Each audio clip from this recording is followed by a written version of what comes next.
Hello and welcome to another installment of The Persistent Rumor.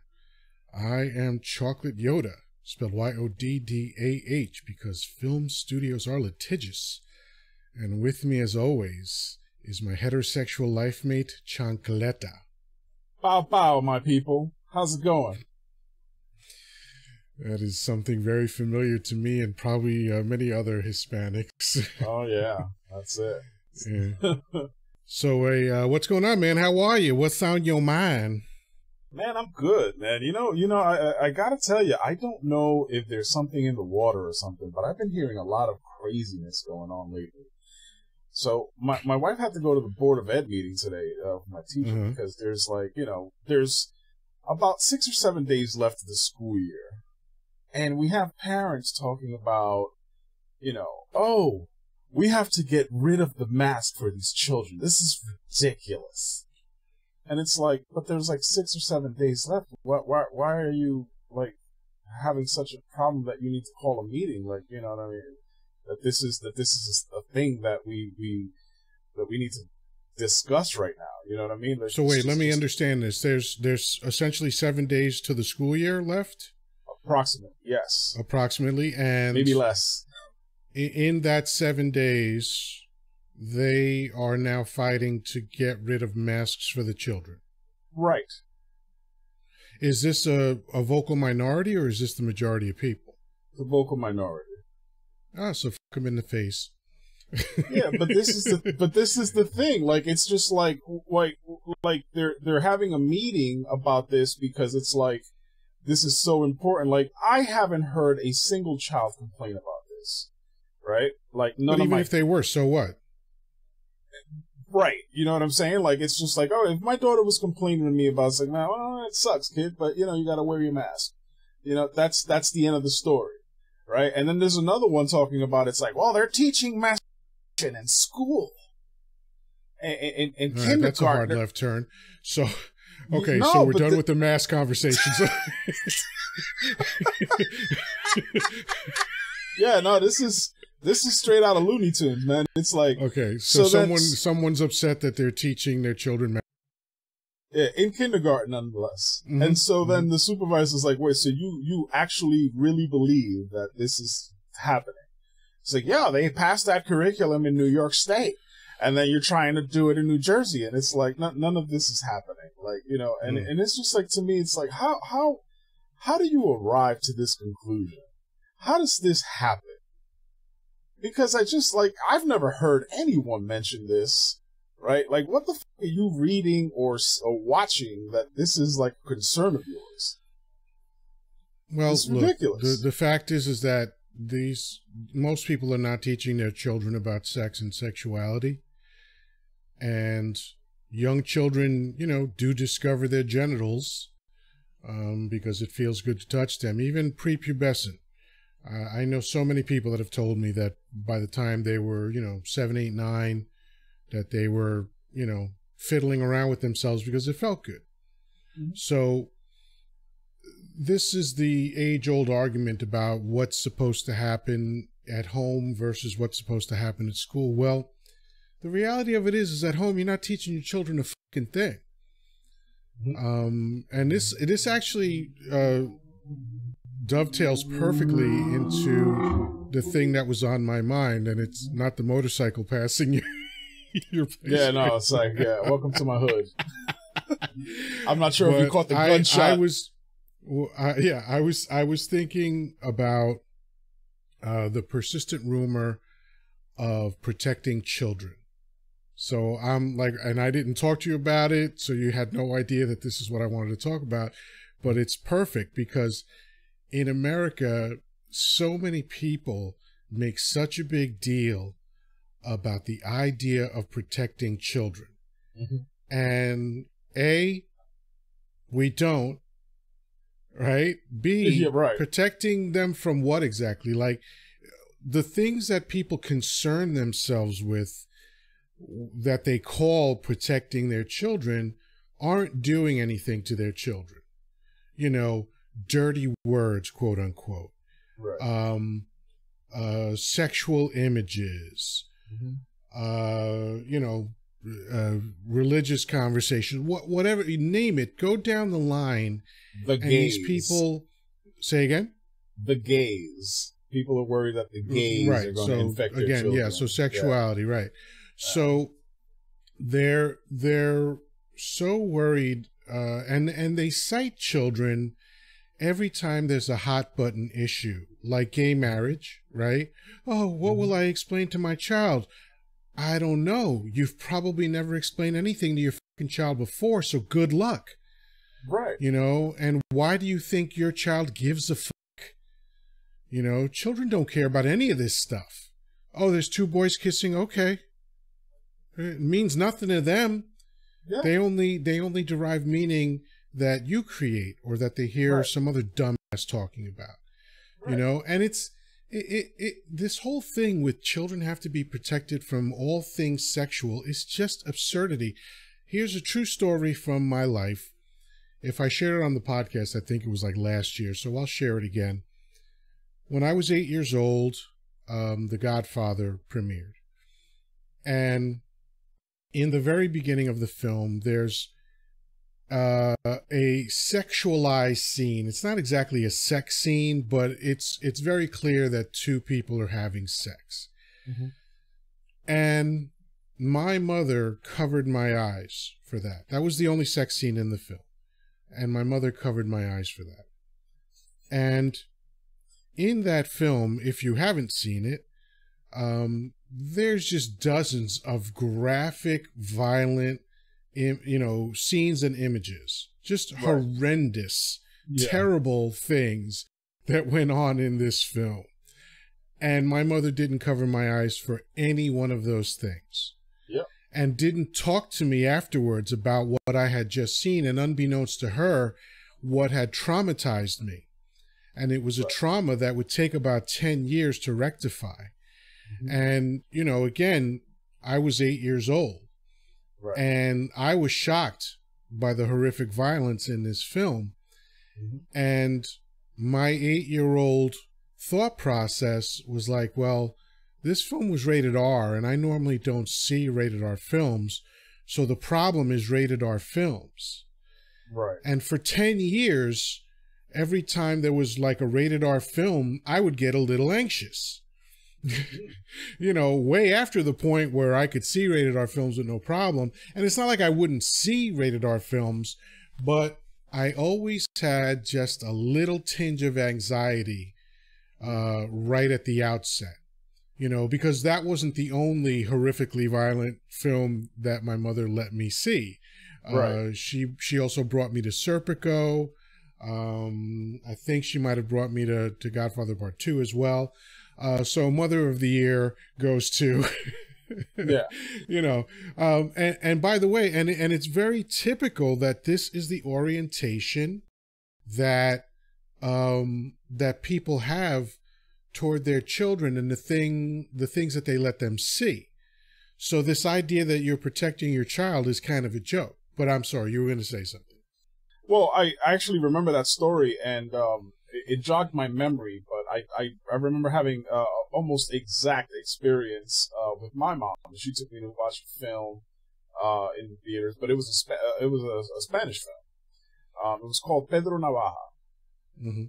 And I don't remember if there were sex scenes or anything, but there were definitely scantily clad scenes and some women showing breasts and things like that. And the guy's he wields a knife and he's like this street gangster pimp kind of guy, whatever. And I don't remember all the details, but I remember that the violence I was clear to watch. That was no issue. But as soon as there was or anything going on that was some sort of sexy thing, whatever, my mom is covering my eyes. And it's at that age, I was maybe 8 or whatever, and it's I want to see this, Mom, you know what I mean? It's just and so. But what do you think guides that? What do you think propels people to be squeamish about sexuality? I think it's mostly all religion. Yeah, I would agree. Yeah, I mean, it's the one thing that that makes people just believe things that aren't necessarily real, right? Right. And so people just they talk about how, oh, this is where I get my morals from, and this is where I get this and that. You know, here's one problem I have with the Bible. You know, like if you look at the Ten Commandments, it's like, oh, okay, cool. So we have all these rules that we have to follow, but none of them say, hey, no raping. How about that for and thou shalt not kill, I believe, is either number 5 or 6. Like, right. It opens up with don't love anybody but me, don't worship anybody but me, don't work on my day off. Right. It's like, really, wow, this is in the omniscient being's rules for life. Right. You know? Let's get back to the point. So if people disagree that religion has a negative influence on the way people see sexuality, I challenge you to read Genesis. Because Genesis makes a point of making sexuality a bad thing. You know, nudity is shameful, right? And that's another thing that I want to talk about is the persistent rumor of shame. We'll get to that in a minute. But so nudity is shameful, women are evil, they're temptresses, all this stuff, and knowledge is dangerous.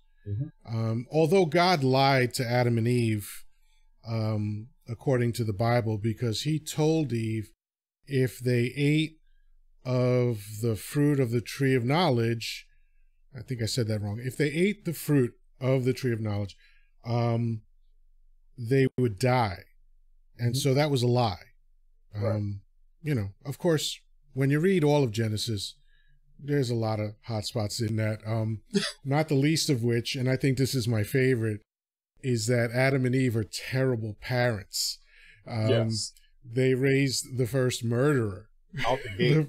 The first recorded murderer in human history. Yeah. Out the gate, bro. Like, you had one job, man. Like, you know what I mean? It's like there was no like industrial revolution happening yet. That you know what I'm saying? Like you didn't have to work for wages. What's happening here? You didn't have to do anything. You just have to walk around and enjoy Eden. You know, but Eve fucked all that up. But you know, it's a very subversive way to start the discussion about your religion. You know, it's all right, you know, and God spoke and created the heavens, and God spoke and created the earth. And, you know, there's, I believe, 13 and God spoke statements. So I take that metaphorically to mean that your word is what your life springs from. I don't know if that's what they meant it as, but the idea of, okay, let's introduce this character named God. It's confusing right off the bat because it says that we made man in our image. So there's a plurality there that's never really cleared up. We don't know if that means that there's two, that God is both male and female. We don't know if there's two gods. We don't know, or maybe more. We don't know what the story is. And they never explain that. But you're introducing this character. You're saying this is an omniscient, all-powerful, all-knowing, all-seeing, all-present character. And then you have this weird introduction of a snake that is the form that the devil took, and for some reason God doesn't just kill the devil. And then God lies to Adam and Eve, and, you know, whatever, the rest is history. So it's a weird way to introduce the idea of an organized religion, but whatever, that's the way they went with it. But the one of the strongest points in Genesis is about sex and sexuality, right? And so I think that permeates all of the thought processes that the followers of that religion have, and many religions have that same orientation to sex and sexuality. They vilify women, which Genesis does a great job of doing. And they make people feel like sex is a shameful thing. And going back to the 10 Commandments, the worst commandment is thou shalt not covet thy neighbor's wife or thy neighbor's oxen, and a few other things, right? Because that literally is now just a thought crime.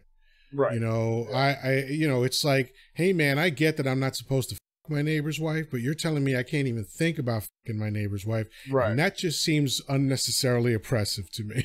Right. Yeah. It's like, yeah. Barbara has great. Yeah. You know? So between the thought crime and the orientation to sex and sexuality, it makes sense that people that follow that religion and others like it are going to be very squeamish about those things. And then when their children are now at the point where the conversations have to be had, they're a fucking mess. The parents are a fucking mess. They're not prepared for this because they haven't dealt with their own bullshit issues on this. It's absolutely absurd. And, you know, I can go, you know, you and I can go off for days about that, but you're absolutely right. And that's the thing that, you know, I think just is what drives these crazy ideas that, you know, like, oh, they're teaching children in classrooms. Like, where the are you getting this? Like, it's just a fear that's in your head. But even if they are, if they are, the question is, so what? Is there some inherent meaning, either positive or negative? So I think sex education is important. I don't know if, you know, like, I don't know if teaching a kindergartner that would be useful. But I think let's examine that question. Okay. Why wouldn't it be useful? Well, I don't know if at that age is something that, you know, like I look, I'm speaking very specifically from a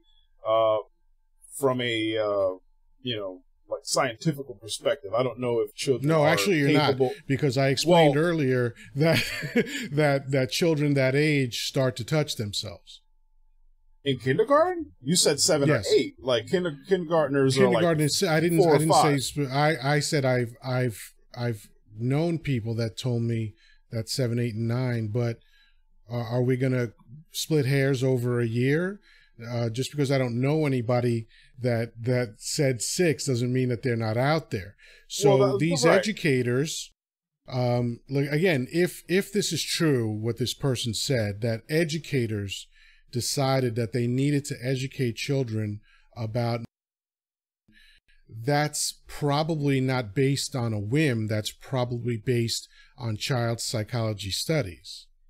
Okay. And if that's the case, right? And if that's the case and it was done with a study and it's like, okay, this is an appropriate age to start teaching children, and it's like, all right, cool, then that's fine. You know what I mean? But I think what happens is like, if you introduce that, like when people introduce something like that, it's like, oh, okay, we're going to open up this book and we're going to have, like, you know, maybe a doll where we teach you certain things about anatomy and like that, you know, but maybe in their head, it's this thing where it's like, oh, the teacher's touching your no-no button and telling you how to play with yourself. Like, I don't fucking understand what you know, what the fear is necessarily. Like, if you're giving my child information to learn something, whether it's about their body or about math or about science or whatever the case is, it's like, yeah, sure, learn it. You know what I mean? It's like, it's going to do you well, right? It's like, but instead people want, oh, you should be teaching, you know, religion in schools and this and that, and it's like, no, why we don't. That's exactly okay. Let's do that. Let's have religious instruction in school. Day 1, chapter 1, page 1. God created everything. End of story. No more school necessary. What the fuck is the point of that? Right. Yeah. Knowledge. Yeah. Knowledge what is do evil. you gain? Yeah. What do you gain by having a school teach your child religion? Don't we have enough fairy tales for children already? Yeah. And let me ask you a serious question. Would a child be able to tell the difference between Pinocchio and Jonah and the Whale and Cinderella and Noah's Ark? Is there any possible way those stories sound any different to a child? Probably not. No. Other than the main character's different, that's it. Okay, but in terms of, this is a fairy tale, this is religion. Yeah, no, not at all. How does a child make that distinction? I certainly did. Adults don't seem to be able to make that fucking distinction. literally the only difference that you hear is the instruction saying it's like, oh no, this is real. It sounds like Santa Claus, right? It sounds just like the Santa Claus story. It all sounds the same. It's all right. Fairy tales. Yeah. And again, look, whatever gets you through the night, whatever you believe, have at it. I don't give a f. But let's not pretend that this shit is real. It's just, you know, because real shit has, you know, there's evidence. Yes, right. Yes. There's tons of evidence for real shit. You know, if 1 million people crossed the desert for 40 years, there'd be all sorts of forensic evidence to support that. We're finding dinosaur bones from 65 million years ago, and you're telling me that we can't find human bones from 2,000 years ago? Right. Come on, man. Yeah. We're just, what are we talking about? You're just talking silly shit. There'd be petrified fecal matter everywhere. There'd be everything. You know, here's a few of the things that happen in a 40-year span. People eat every day, and like you said, they shit every day. The people die within a 40-year span, and people are born within a 40-year span, and technically it's about twice as many people are born than die, right? So that's a lot of fucking forensic evidence. You're talking about cutting down trees for wood, you know, picking fruit off of bushes and all that other shit. You know, burying your dead, burying placenta, you know, whatever. There's so much, the bones. Look at the bones. But here's another film, thing. Please tell us. Yeah, and so you know what's really funny? I read a couple of years back something about how they studied that trail that they supposedly walked through the desert in the story of Exodus, and it was like that'll take about something like a month to walk. I was like, what's this 40 years about? You know what I mean? Actually, it might have been like 40 days, not even a month, like 5 days or something to walk, or something ridiculous like that. It was outrageously ridiculous. Well, so it was like something like that doesn't sound right, but it doesn't matter. It doesn't matter. Like hey, here's what we should do. Let's analyze Pinocchio for the validity of it. Right. Yeah. You know, that's the point. Let's dig deep into the Tooth Fairy and see what that's about. You're telling me that you built an ark that housed every species, one of each, and there's no evidence of this anywhere. Like this thing just 5 million species that somehow got there, despite the fact that the world is 2/3 to 75% water. They didn't describe species like kangaroos and things like that because, I guess those weren't nearby. And people had not been to Australia yet. You know, I mean, come on, man. It's just, again, believe whatever the fuck you want. I honestly don't care. But stop talking to me about it. Stop bothering me with your dumb shit. And that's the thing. And stop insisting that children need to be taught this dumb. Because here's the thing. Here's what we know. We know that there is no question that science has answered that religion can answer better. In fact, I cannot think of any issue that mankind has in the real world that religion has addressed. Okay? If you want to talk about it comforts you, it makes you a better person, all day, all night, have at it. Congratulations. Just stop bothering people about it. Like, we're entertaining these people, like in settings like, why do we have to listen to you? Ma'am, sit down. Go call your mom or something. Like what? Like Jim Jeffries said, they're slowing down the train. These people are the weakest links, and they're slowing down the humanity train. Yeah, and it's constant. It's constantly, and and a lot of times I feel like this is happening too much, and maybe COVID exacerbated this issue. Whatever, I don't know. It's brought out the worst in people. Maybe it's just me. But I just feel like I'm hearing these issues come up more. You know, people. I don't know if maybe people think that because Biden is president and he's a pedophile, like he's trying to like. Well, what issue are you referring to? Just like the lady who said that they're teaching kids. I don't know if we're back to that. Okay, gotcha. Like sorry. Yeah, just people just randomly coming up with like she didn't get that from any credible source. This is not something that she got from like anything credible. I'm sure. Just the very fact that she stated that they passed this. But again, but my question remains. Let's say she's 100% right, and that's happening. So what? What do you think is going to happen to your child if at 6 years old they're told about? Listen, if it were true, then she has a point. Then maybe she would like to know what the curriculum is about. What are you teaching my child? What is her point? That she wants to know what it is that you're teaching her child. That she has a right to know that's that. Not a point. If she's what I'm saying is she has a right to discuss that if she has any concerns. If you're going to teach my child about, I want to know what you're teaching my child. Okay, right? Well, here's the thing though. Why don't you know about everything else they're teaching your child? I know everything else you're teaching my child. But My child's curriculum is online. If this is the thing, first of all, if the curriculum is online, then what are you surprised about? They told you that this was happening. Second of all, if you don't know everything else that your child is being taught, then you're just full of shit anyway. Like these people are picking and choosing their outrage based on their nonsensical religious beliefs. Right. That sex is dirty, sex is wrong, sex is shameful. And you're absolutely right.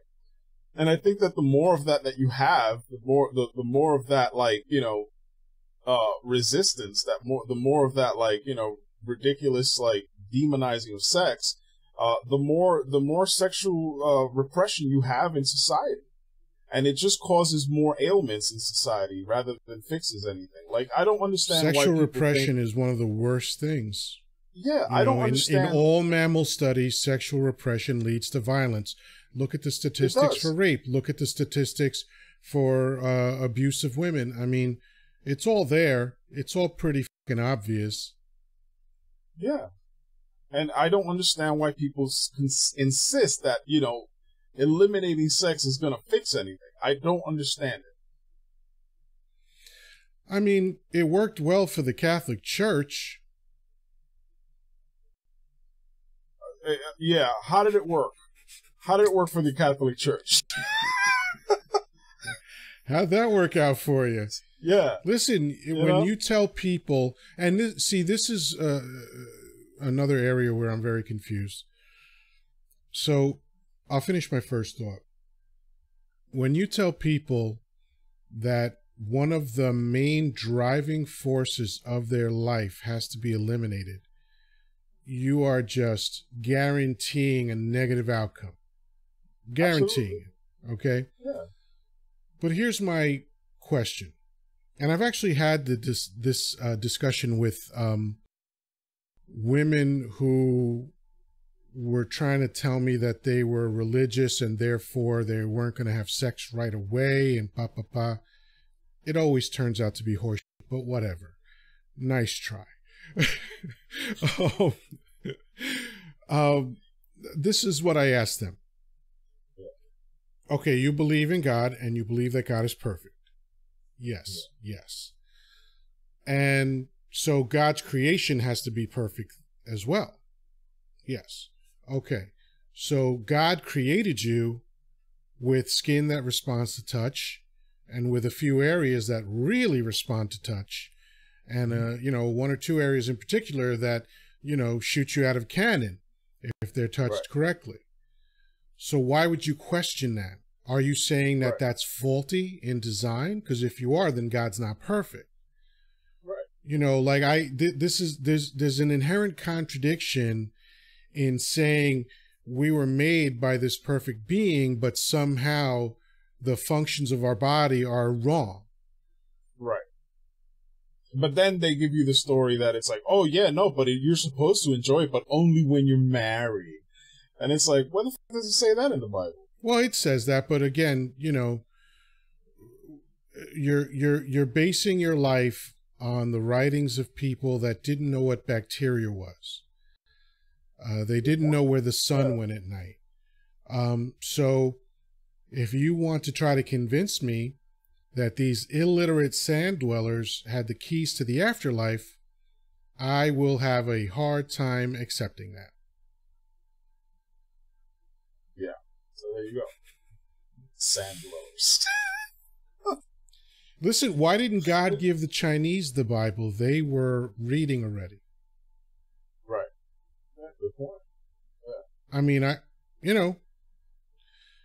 don't have the answers necessarily, but I got a lot of questions that nobody seems to be able to answer when they say, yeah, I base my life on the Bible. And I'm like, well, do you really? Yeah. I've been divorced. You're supposed to kill me. Yeah. You know, do you eat shellfish? Oh, you do? Kill yourself. That's an abomination in Deuteronomy and Leviticus. And they devote a lot of fucking space to that. Way more than the evils of boy kissing boys. That's true. Yeah. I mean, like, volumes more. You should be burning down Red Lobsters. Exactly, or standing outside and hitting people over the head as they exit. Yeah, something. You know What'd you have? The halibut. Okay, you're okay. What'd you have? The shrimp. Oh, bam!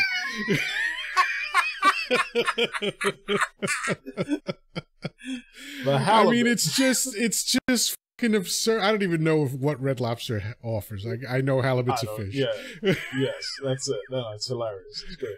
Don't change it. But honestly, like, you know, there's this long list of things that you're supposed to kill people over, and no one's doing it. You know why? Right. Because they just know it's wrong. Yes. They're like, right. yeah, I'm into this religion, but I'm going to leave that.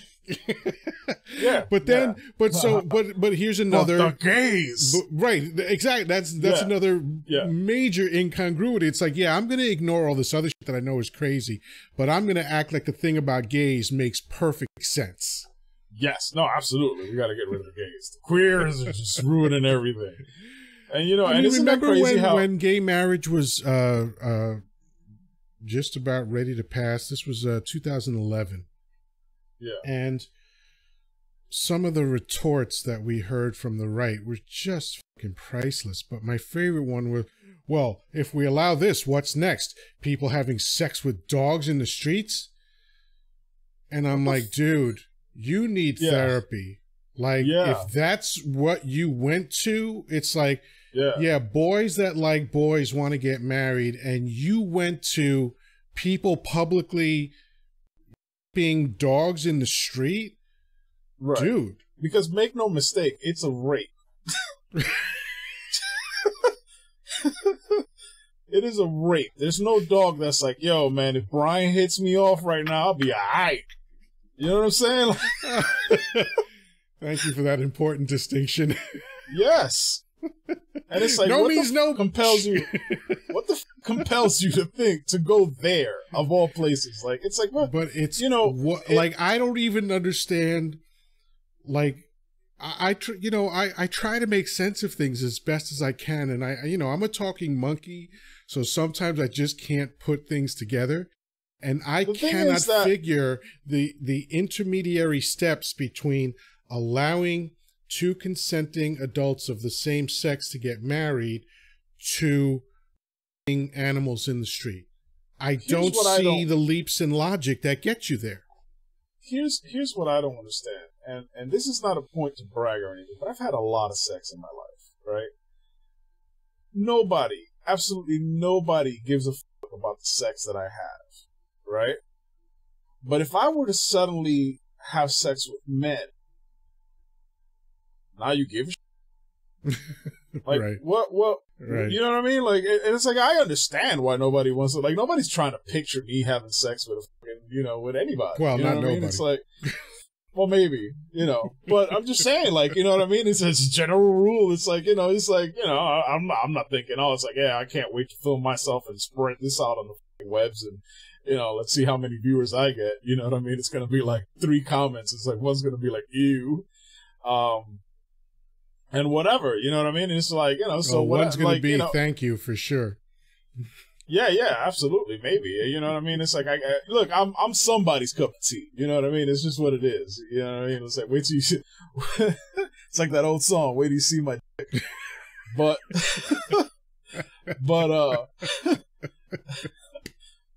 the thing is that it's like, but now if all of a sudden I decide, oh, okay, let me kiss a boy or whatever, like all of a sudden it's your concern. You're concerned about this. Why?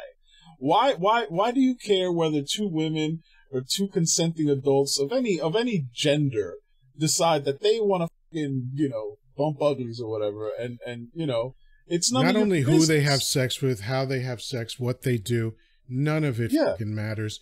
It's none of your business. It honestly doesn't affect you in any way. Because, all right, let's look at it from a different perspective. Pick any square block. And, you know, in a city, you're talking about thousands of people that live there. Mm-hmm. And whatever number that is of people living in 1 square block in a city, or even take your town that's, you know, 1 square block, it's all houses, whatever, you know, statistically speaking, there are going to be people doing drugs in that collection of people. There's going to be men cheating on their wives. There's going to be wives cheating on their husbands. There's going to be men beating their wives. There's going to be drug addicts. There's all sorts of stuff that goes on that is really harmful to people and has real potential in spilling over into, you know, your life, right? It doesn't normally happen. I mean, nobody knows these things are going on because you can't see inside people's, houses. But the fact is that all these things are happening and you're not concerned about any of them.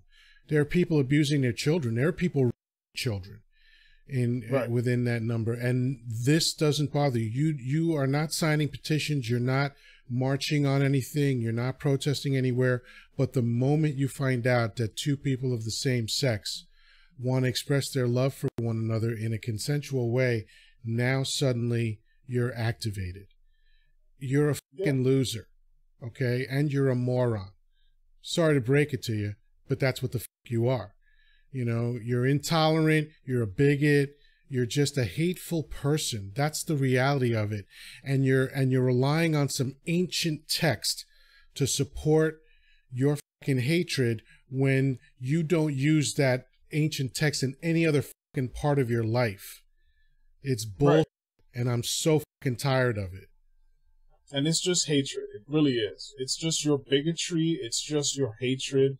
You just decided that, oh, I'm going to use the Bible as a shield. And that's really all you're doing.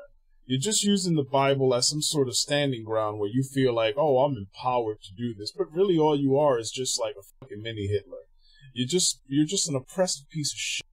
You don't like to let people live their life other than the way you see fit. And that's bullshit. And I'm calling you and everybody out on it because you're full of shit, right?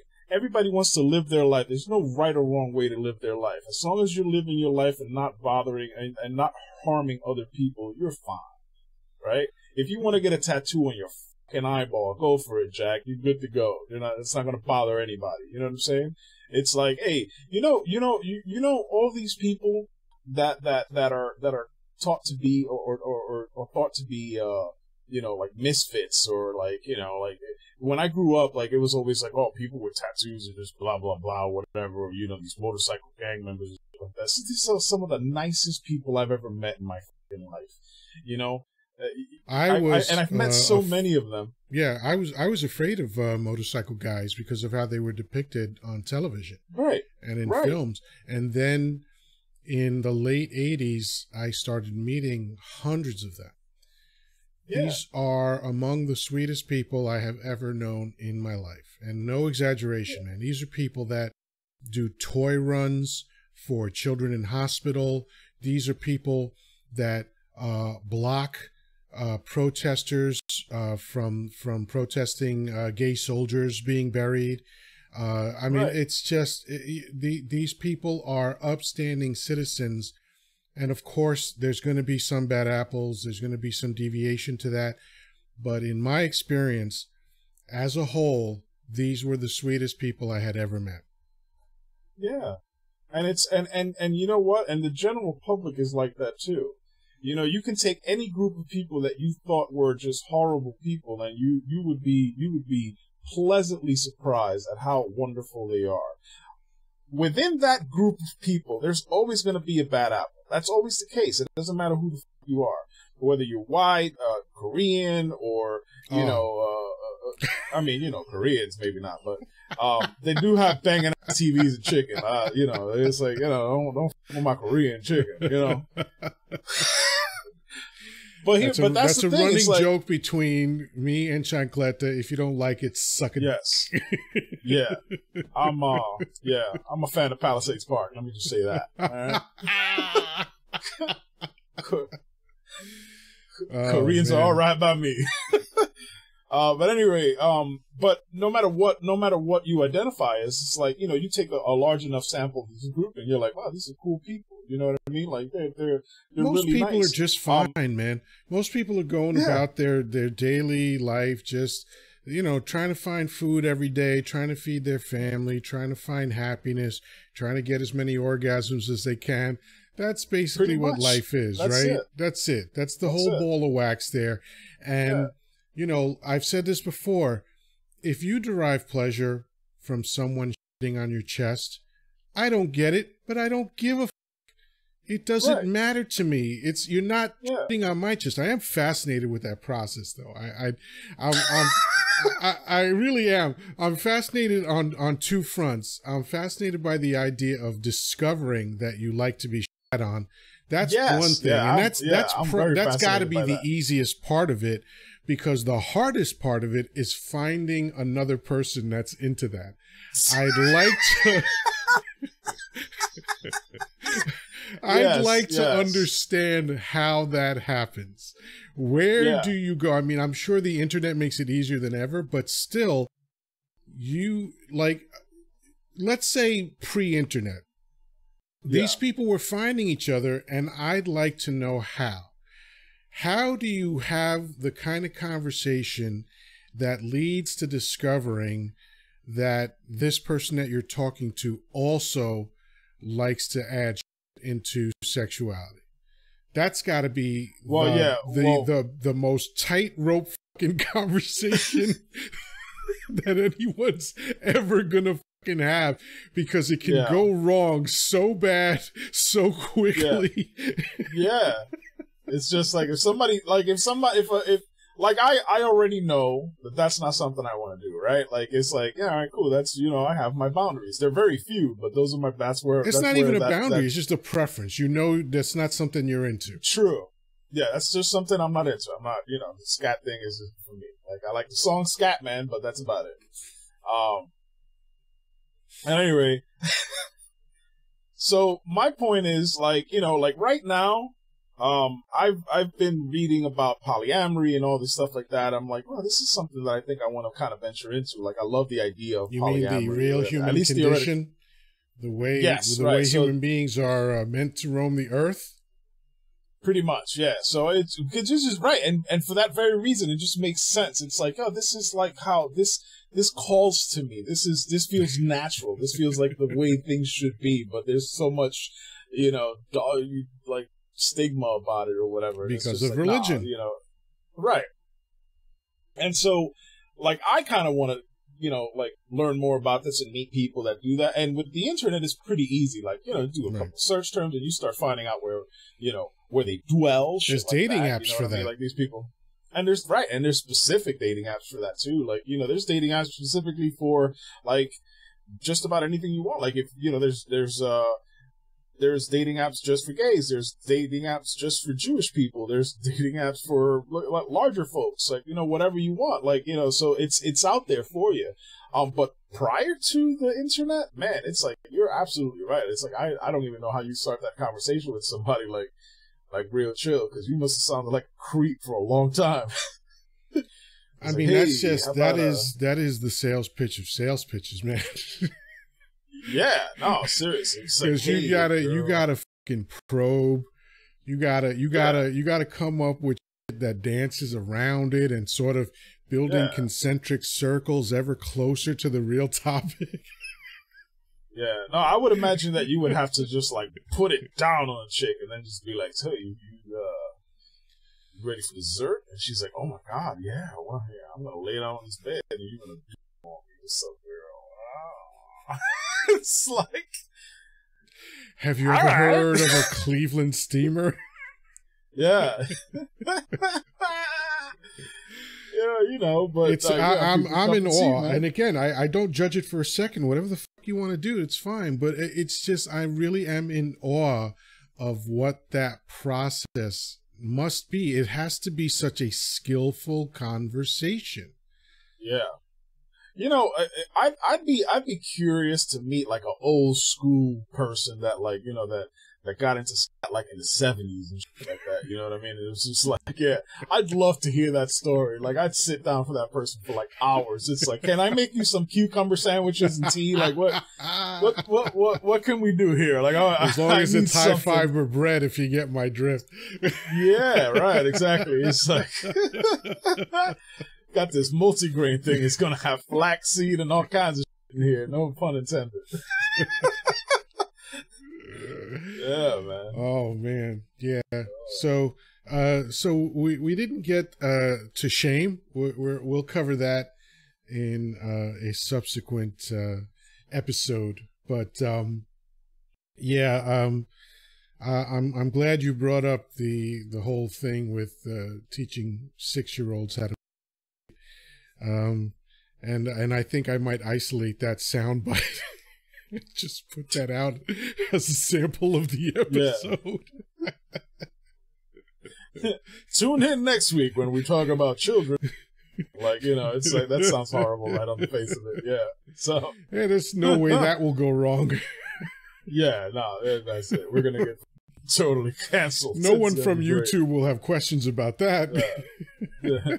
Hey, bad publicity is publicity. I guess. You know what I mean? Yeah, you know, we'll see what happens. Yeah, no, I don't want our channel shut down, but yeah, so yeah, I do find it very, very interesting that after 300,000 years as a species, there really doesn't seem to have been any progress in this area.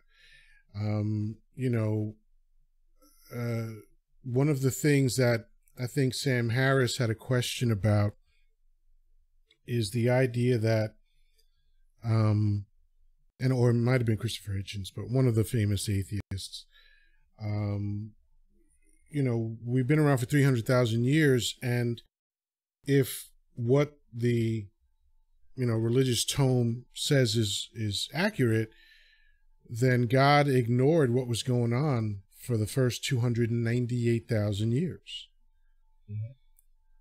Right. So that means all the murder, all the rape, all the eating of shellfish, all of the stuff that really bothers him, that just was allowed to happen. There was no intervention whatsoever. Right. And then roughly 2,000 years ago, suddenly it's like, hey man, I got an instruction manual for you. It's going to be outrageously complicated. Mm-hmm. Yeah, you will have fights about this, but good luck with it. I mean, you're going to have to learn how to read first, but that's, you know, don't worry about that. Cool. Yeah, that's cool. Yeah. I'd also like to add that it's going to be in one language, and all the different languages that you talk about will be have to translate into, and you know, good luck. And by the way, those translations, like, well, forget about the translations. Every single copy of the Bible is going to be handwritten. Mm-hmm. Every single word has to be written again So there's no way that that could go wrong. And then it has to be translated into several different languages. No way that that can go wrong. It's going to be written 325 years after the alleged incidents took place. Longest telephone game ever. No way that can go wrong. Hey, and then Dan, it's going is this to be an H? and then it's going to be edited by committee for 26 years in a row at the Council of Nicaea. Mm-hmm. So I believe in IT you would refer to that as multiple points of failure. Yes, that's right. And there was no versioning either, which is big on IT. So, you know, you have to. I'd say that that's a pretty bad situation there. All right, you brought the conversation to a screeching halt, but as I always do. That is the power of the chancleta. That's right. But yeah, so you know, I think that we have put in a lot of effort today to, in not the most polite way possible, all over religion. I think we did a pretty good job. You handled that. We handled that pretty well. Yeah, I disagree with the idea that I have to respect your religion. Some of your religions are still beheading people. Mm-hmm. Some of your religions in some countries have led to homosexuality being outlawed.